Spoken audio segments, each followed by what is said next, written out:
با سلام به بینندگان عزیز، برنامه نان گل سرخ نگاه میکنید، برنامه اجتماعی سیاسی که روی کانال جدید پخش میشه. من مریم نمازیم و این برنامه رو با همکاران عزیزم بهرام سروش سلام و فریبرز پویا سلام بهتون تقدیم میکنم. برنامه این هفته در مورد تعداد زیادی از شهروندای بریتانیا که به داعش ملحق شدن و سوال اینجاست که چرا اینطوری شده و زمینه های این چیه.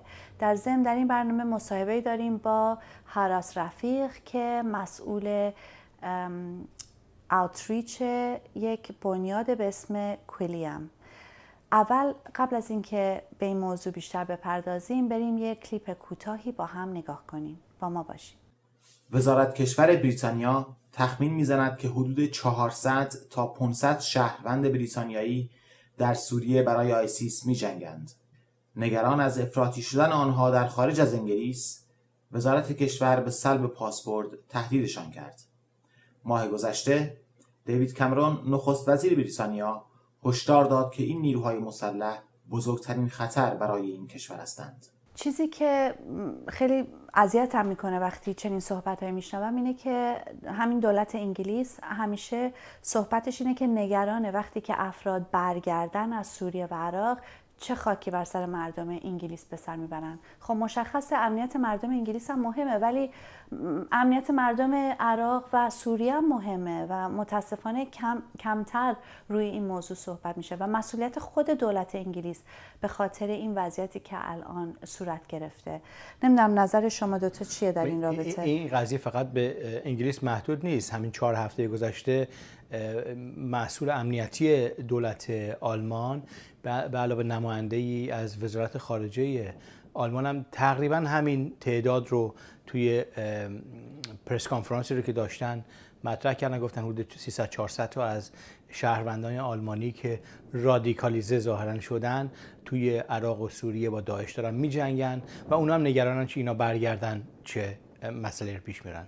حاضر نیستن یک لحظه فکر بکنن که به ریشه های این قضیه و به وجود اومدن تغییر زندگی این آدما و تبدیلشون به ابزارهای جریان تروریستی از توی کشورهای اروپایی رو بررسی بکنن. فقط نگران ظاهری قضیه هستن و خیلی سطحی که اینا برگردن چطوری باشون مقابله بکنن. حاضر نیستن به ریشه این قضیه دست بزنن. و واقعیتش اینه که سیاست‌های خود این دولت‌های اروپایی خیلی تاثیرگذار بودن تو این وضعیت. به خصوص مثلا وقتی نگاه می‌کنیم به این سیاست بهش میگن مالتی کالچرالیسم یا چند فرهنگی، تقسیم جامعه به جای اینکه اصلا دیگه شهروندی وجود نداره، تقسیم جامعه به عنوان اقلیت‌های مذهبی و دادن این اقلیت به دست این جریانات ارتجاعی اسلامی که بتونن روی این اقلیت‌ها حاکم بشن، در حالی که و خیلی از حق و حقوقشون از بین رفته تو این وسط. آره، من اینطور فکر میکنم. همین این سیاست ها بود که نتیجهش این شد و این گروه ها در واقع دستپخت اینها هستن و این سیاست ها. ببینید اتفاقایی که مثلا شما نگاه کنید تو عراق افتاد یا مثلا تو افغانستان، وقتی که بعد از حمله به عراق چیکار میکنن؟ میگن که یه دولت درست کنیم. این دولت بر اساس این درست نمیکنن که بر اساس شهروندهای موجود یا تعلقات سیاسی اینا. میگم که کی شیعه است، کی نماینده شیعه است، کی نماینده سنیه، نمیدونه. بر اساس قوم و عشیره و مذهب میارن اینا رو مثل یه موزاییک دور هم جمع میکنن. همین سیاستیه که تو اروپا انجام دادن. مثلا تو 20 سال گذشته در برخورد به ملیت، به اصطلاح ملیت‌های مختلفی که تو این جامعه هستن، سیاست همون چند فرهنگی، گفتن که خب شما مسلمان هستید، پس شما این مال شما، و گتوهایی که درست کردن و گفتن خب شما فرهنگتون مال خودتونه دیگه، و بر اساس اون گفتن که شما نماینده انتخاب بکنید فلان. این سیاست هاست که باعث میشه که شما آزاد میذاری جریانات کثیف مذهبی رو که این تاثیرگذاری رو بکنن و عملاً نیرو بگیرن. و یه کار دیگه هم که کردن اینه که بالاخره حتی کسی که مسلمانه لزوما اسلامی نیست و یه کاری که کردن اینه که گفتن خب این جامعه مسلمانه، نمایندهشون هم جنبش اسلام سیاسی، در حالی که اصلا اینطوری نیست. خیلی از این افراد فرار کردن از قوانین شهر، بعد اینجا براشون قوانین شهر درست کردن. توی خود دانشگاه انگلیس جداسازی هست بین مرد و زن. برقا رو به عنوان حق انتخاب پوشش دارن بهش نگاه میکنن، نمیبینن که اینا ابزارهای جنبش اسلامی سیاسی برای سرکوب مردم، هیچ ربطی به آزادی مذهب و عقیده نداره. آره، این کوتاه فکری جامعه موزاییکی در واقع سیستم کنترل جامعه است، هم توی خاورمیانه هم توی کشورهای اروپایی، و در واقع این سیاست غلطی که همه وجود داره و همین الان هم دارن این کارو میکنن. مسئله 400 500 تایی نیست که از بریتانیایی، از آلمان، از سوئد، از فرانسه دارن توی صفوف داعش میجنگن، بلکه قضیه اینه که تو همین کشور هم همین قضیه داره تولید میشه و باز تولید میشه و کوتاه فکری این سیاست جامعه موزاییکی اینه که جلوی اینو نمیتونه بگیره و تواناییش نداره، آلترناتیو و جای دیگه باید پیدا کرد. بریم الان مصاحبه‌ای که جدیداً با یکی از نماینده‌های بنیاد کویلیم که یکی از کاراش، فعالیتاش در مقابله با اسلام سیاسیه، بریم ببینیم اینا نظرشون، هاراس رفیق نظرشون در این رابطه چیه و بعد برمیگردیم با هم بیشتر صحبت میکنیم. با ما باشید.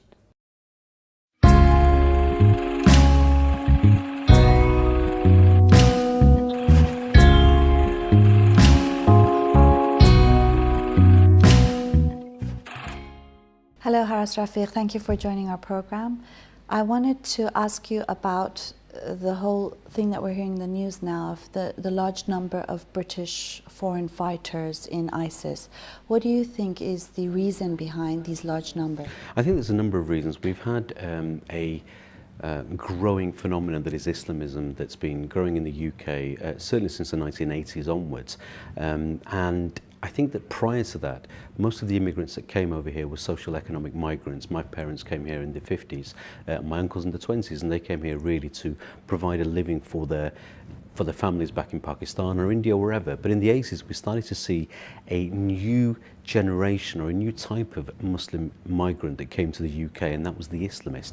And they were well motivated, they were dissidents from their own countries, many of them, and they were well funded by a number of Middle Eastern regimes that allowed them to spread a particular brand of Islam. And what happened is that along the way the youngsters grew up in this country, and if we look at how somebody's recruited to this type of extremism or Salafi jihadism, it's usually a number of pathways. The most common one really, or the most common thing, is that most of these people have some form of personal crisis, and that personal crisis could be perceived or it could be actual. It could be racism, it could be that they can't get a job, or in the case of the guy who led the 7/7 bombers said he can't, it was the fact that he didn't want to have an arranged marriage. And what recruiters do is they actually create, Islamist recruiters, they create this prism through which these individuals can be guided down a number of pathways.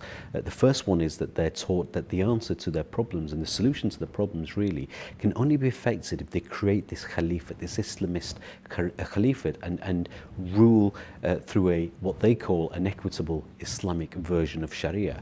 The second pathway is that they're taught that there is a theological justification to all of the things that they're doing, and that the only way they can be a Muslim is to practice this very narrow, contemporary Salafist version of Islam that actually alienates everybody else, and that anybody who doesn't practice Islam the way they do is either an apostate or a heretic, and they should be fought. And then there are a number of people with mental health issues, and also people who perhaps have had some type of personal loss and want to go out and take revenge. And these factors and these pathways are very common, and unfortunately in Britain over the last sort of 20-30 years we've had this Islamist underbelly that's been growing within our society, and it's been well funded by many states in the Middle East.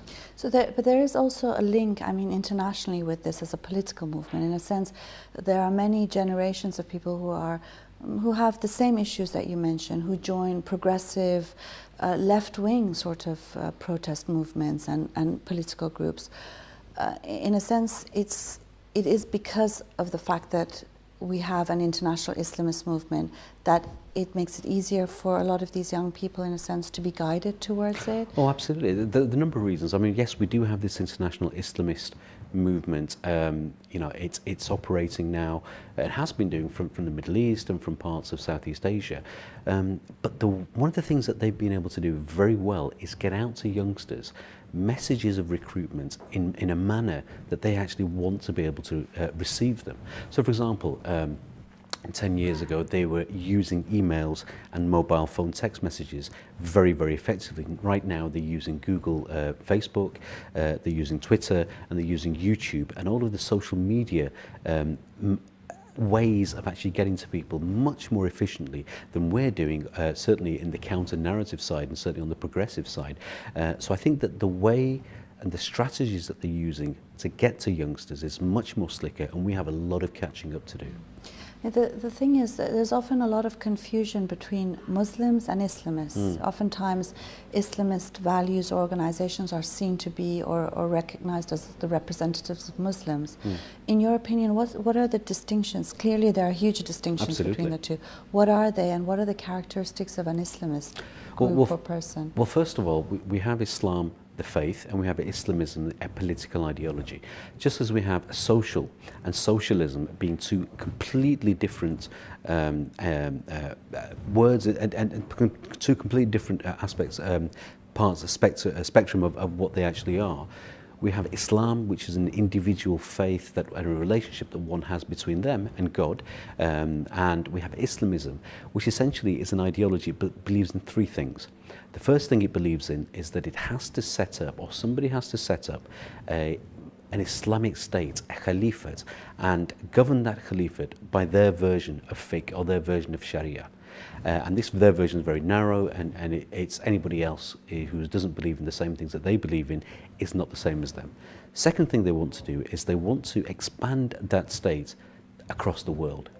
And if you imagine that, you know, somebody who wants to spread something forcibly, there's going to be an element of fighting. There's going to be a battle somewhere, because countries aren't going to lay over and say, "Oh, come on in, you know, welcome, come and govern us by your version of Islamic Sharia." And the third thing they want to do very clearly is wipe Israel off the face of the map. And that's why currently we're seeing a lot of Islamist organizations focusing on Israel, because it's a way, it's an opium for the masses almost. It's a way to get Muslims angry. It's a way to lead them down particular pathways. And these three things are the most common things that all Islamist organizations in the world want to achieve. Now, you know, you mentioned the fact that there are some reasons why Muslims are angry and so they join Islamism. I mean, for me, I find that a bit hard to buy in some instances, because, you know, in many cases it's not about the Palestinian issue, or it's not about a US invasion on Iraq. And in fact, many of these Islamist groups are killing more Muslims than anybody else, you know, or people considered Muslims. So I sort of feel like these are ways in which they're excuses as a way of recruiting people. Yeah, absolutely. Foreign policy, if we look at foreign policy and we look at Iraq and Afghanistan, well, there was no Iraq and Afghanistan when 9/11 took place. It's very easy for people who don't quite understand what's going on.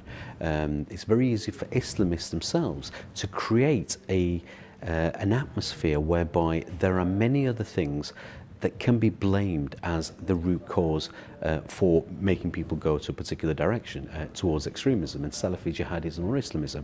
The left does it very well. A lot of people do it very well, but they're not the root causes. The root causes are people are brainwashed into believing that the answers to their problems, whatever they may be, nobody essentially goes and blows themselves up because of Iraq, Afghanistan, or what's happening in Palestine and Israel. If you look at the videos that a lot of these guys make, yes, they will express that these are the things that made them angry, but at the end of it, they always say one thing, and one of the things is, may Allah accept our sacrifice. They have been brainwashed into believing that not only is it something that they have to do, but it's something God wants them to do. And that's the real problem. So when people move down this pathway, one of the four pathways, and they belong to a group, not everybody will actually go out and blow themselves up. Not everybody will go out and fight other Muslims and kill other Muslims. There'll be some people who will stay back as fundraisers. There'll be some people who will stay back as people who are recruiting others to their cause.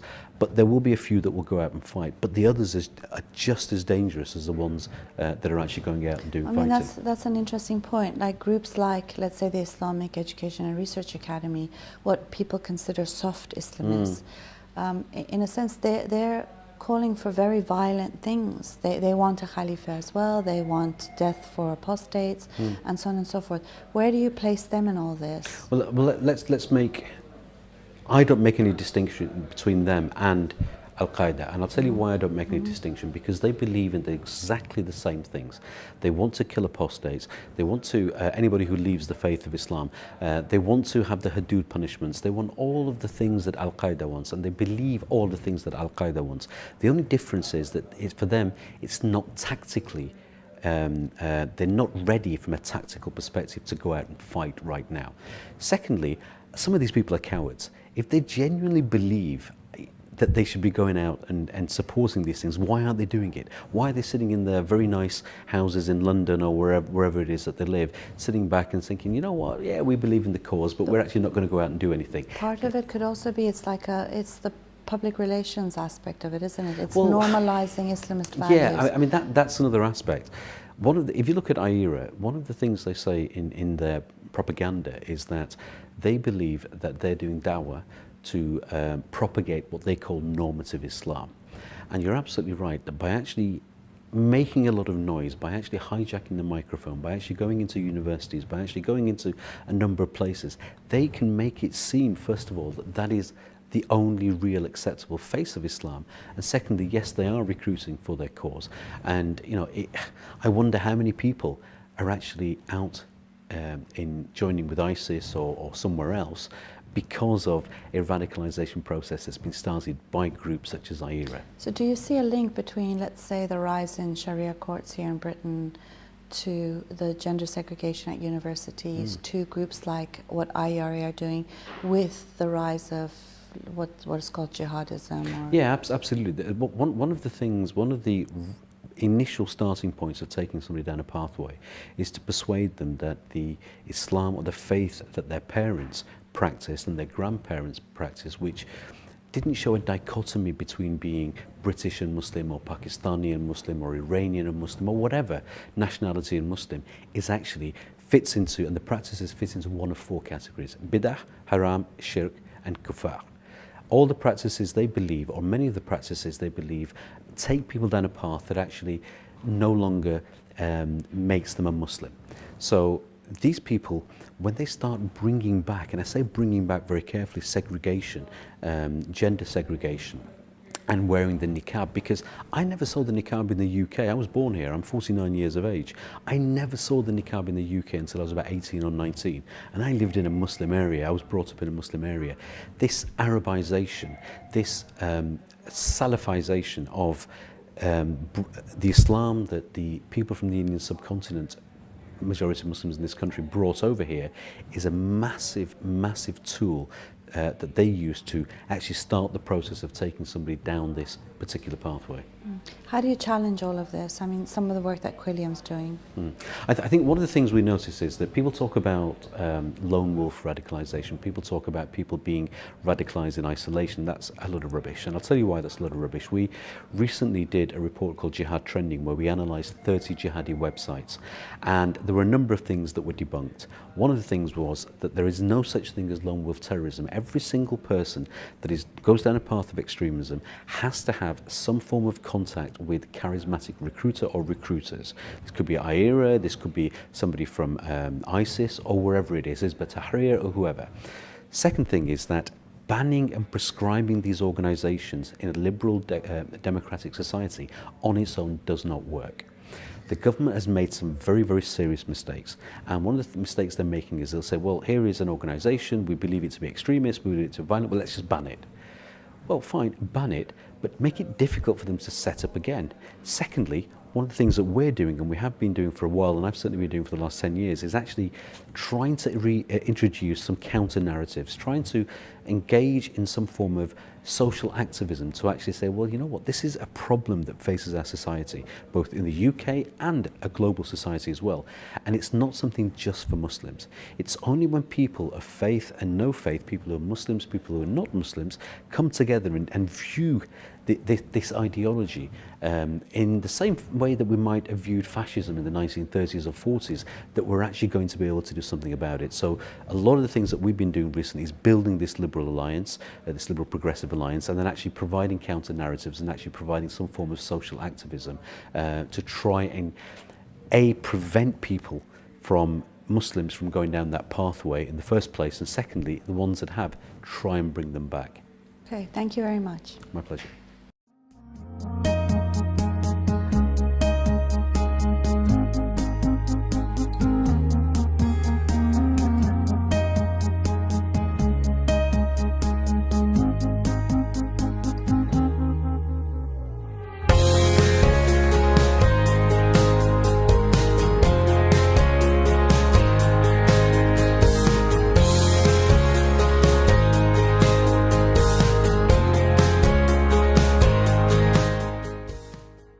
برای من چیزی که خیلی آزار دهنده است اینه که خیلی از این جریانات اسلامی براشون واقعا فرش قرمز پهن کردن. خب بهشون چریتی استیتس دادن، یعنی وضعیت غیر انتفاعی دارن و میتونن وضعیت خیریه دارن، یعنی میتونن خیلی مثلا مالیات ندن و در این حال همین جریانات دارن آدما رو تهدید میکنن، مثلا دارن از سنگسار دفاع میکنن، دارن میگن که مرتدین باید کشته بشن. خیلی هاشون روی توییتر برای مثال به من میگن جنازه به جای نمازی، یا میگن منافق، چیزایی که خود جمهوری اسلامی به مخالفینش میگه. یعنی دقیقاً همینجا توی روز روشن این حرفا رو میزنن، به خاطر اینکه توی انگلیس و توی خیلی کشورهای اروپایی اینطوری شده که جریان تروریستی اسلامی مثل اینکه متفاوته با این جونورایی که میان اتفاقاً دارن نرمالیزه میکنن، عادی میکنن تفکر بین پشت سر اسلام سیاسی و تروریسمشون. اینا حلقه از زنجیر جریانات اسلامی هستن اینجا، حتی حاضر نیستن ظاهر قضیه رو بپوشن. همون حرفایی رو که داعش و جمهوری اسلامی میزنن و عمل میکنن توی ایران و عراق و خاورمیانه، اینا هم همین میان حرفا رو میزنن و سعی میکنن یه خورده این ور اون بکنن و دولت‌های اروپایی سعی میکنن اینا رو به عنوان اسلام میانه یه خورده نرم، چیزی به عنوان اسلام میانه وجود نداره. اسلام معلومه قوانینش بر مبنای 5 اصول داره، روزخواری باید به زور بکنه، نماز باید بخونی، مرتد باید بکشی، اینا قوانین اسلامی دیگه. نمیدونم اسلام میانه نرمش یعنی کجاست، نفهمیدم کجا این قضیه نرم. مثلا میگه که خیلی نرمشون اینه که میگن که مرتدین رو باید سرشون رو ببرین چون درد نداره. آره برای تو درد نداره که سرش رو داری میبری، نه برای کسی که داره سرش بریده میشه. اینا جالبش اینه که وقتی که این جریانای افراطی که رفتن دیگه دارن با داعش میجنگه، اینا رفته تو گروه‌های تروریستی، این اتفاقی که میفته یهو میبینید تو تلویزیون میرن همون آدم‌ها رو میارن، اونا حضورشون بیشتر میشه، میبینید کل برنامه هست اینا رو میارن که این اسلامی‌ها رو که در حقیقت اینا آموزش دادن اونا رو از نظر فکری، بعد بهشون میگن که شما نظرتون چی کار میشه کرد. فکر میکنن که با اینا کنار بیان مسئله حله. در حقیقت مشکل همینه، شما اومدین اینا رو اینقدر باد زدین، اینقدر اینا رو بزرگ کردین، بهش امکانات دادین، خب معلومه این نتیجهش این خواهد بود. و راه حلی هم که مطرح میکنن، تو حتی الان نگاه کن تو عراق این وضعیت به وجود اومده، خب نتیجه این سیاست هاست. پیشنهادشون چیه؟ الان میگن که به مالکی میگن که شما، حالا یه موضوع دیگه است ولی میدونم، میگن به مالکی میگن که شما بیا حالا سنی‌ها رو بیشتر بیاد. نمیفهمه که یا مشکل همونجاست. دقیقاً تو باید این ایده پشتشه که تو این نگرش که میگی که جامعه رو تو میگی که گروه هستین بر اساس اون، یعنی یه جوری برگشت از همه اون چیزایی که ما مثلا فکر کن دهه 60 70 فکر می‌کرد. آره یا میگفت یه جامعه مدنی و مدنیت اینه که شهروند رو به رسمیت میشناسی دیگه، ولی این برگشت به دوره قبایل و عشیرتیه. دقیقاً راه حلش چیه؟ راه حل هم دقیقاً همون راه حلی که تو ایران هست، به وجود یه دولت غیر مذهبی، جامعه‌ای که بر مبنای شهروندی، حقوق برابر وجود داره و مسئله شهروند و انسانیت و حقوق فردی به نظر من اینجا خیلی مهمه و دست اینا رو کوتاه کردن. آره امکانات اینا به نظر من در واقع همین راه حل هم در رابطه اروپا هم ما هیچ راه حل متفاوتی نداریم. راه حلی که برای ایران هست همون خواستاری که مردم ایران دارن در واقع در اینجا هم هست، فقط دولت‌ها کاری کردن که جامعه اعتماد به نفس نداره اینا رو در یخشون بگیره و ولی این قضیه داره به وجود میاد توی جامعه به یمن فعالیت‌هایی رو مثل خود شما و کسای دیگه هم که توی اروپا هستن داره این برمیگرده و در واقع اینو در حال عوض شدنه و به نظر من این باید شدت بیشتری پیدا کنه. و به نظرم به همین دلیل هم هست که خیلی از کسایی که در صف مقدم در مبارزه با اسلام سیاسی توی اروپا هستن کسانی هستن که از ایران و عراق و غیره فرار کردن یا با جمهوری اسلامی مقاومت کردن، یعنی دقیقاً به خاطر اینکه خوب میشناسن اینو. دوست داریم واقعا نظر شما رو هم بشنویم، حتما با همون تماس بگیرین. در آخر برنامه دوست داشتیم فتوای احمقانه این هفته رو به شما تقدیم کنیم.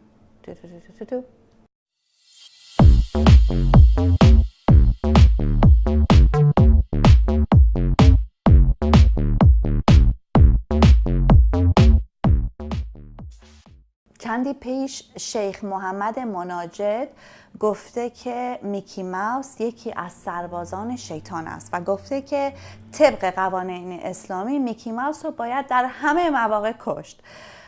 مناجد هم یک دیپلمات دولت عربستان سعودی بوده، توی سفارتش توی آمریکا کار میکرده. معلومه چه جونورایی از عربستان سعودی میان، هم رزمان همین جونورای جمهوری اسلامی هن.